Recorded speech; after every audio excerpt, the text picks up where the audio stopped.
কথা বলতে জন্মের পরে মৃত্যু অবধারিত সত্য। কোন মানুষ তার সারা জীবনে কতটা কী করেছে এটা হলো বড় কথা। মানুষ শুধু নিজের জন্মে জন্মাতে হয় না, নিজের জন্মে কিছু কিছু মানুষ অন্যের জন্মেও জন্মায়। অন্যের জন্মে জন্মানো মানুষের মধ্যে বর্তমানে আজকে প্রয়াত বদরুদ্দোজা চৌধুরী সর্বশ্রেষ্ঠ মানুষ। তিনি চিকিৎসক হিসাবে বাংলাদেশের শ্রেষ্ঠ মানুষ। তিনি একসময় রাজনীতিতে এসেছিলেন, সেখানে তিনি শ্রেষ্ঠ মানুষ।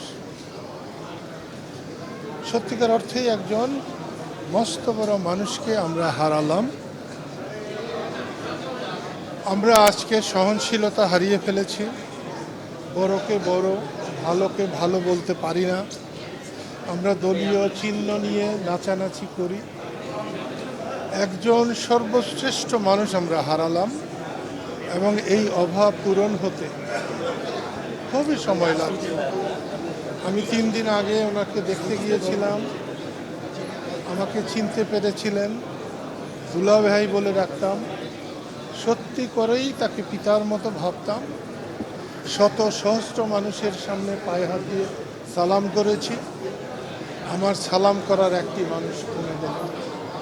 আল্লাহ তাকে ব্যস্তবাসী করুক, তার পরিবার পরিজনকে এই শোক সইবার শক্তি দিন এবং আমরা যেন মানুষের মতো মানুষ হতে পারি, অন্যকে সম্মান করতে পারি, অন্যকে হিংসা করে অন্যকে ছোট করার চেষ্টা না করি, যেটা বদরুদ্দোজা চৌধুরীর চরিত্রে কখনো ছিল না।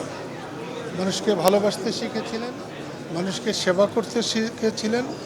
আমরা যদি ভালোবাসতে সেবা করতে পারি তাহলেই বদরুদ্দোজা চৌধুরীর প্রতি আমাদের সম্মান করা সার্থক হবে। আপনাদের অনেককে ধন্যবাদ, সবাইকে ধন্যবাদ। আল্লাহ আবার বদরুদ্দোজা চৌধুরীকে ব্যস্তবাসী করুন, তার পরিবারকে এই শোক সইবার শক্তি দিন। আমিন।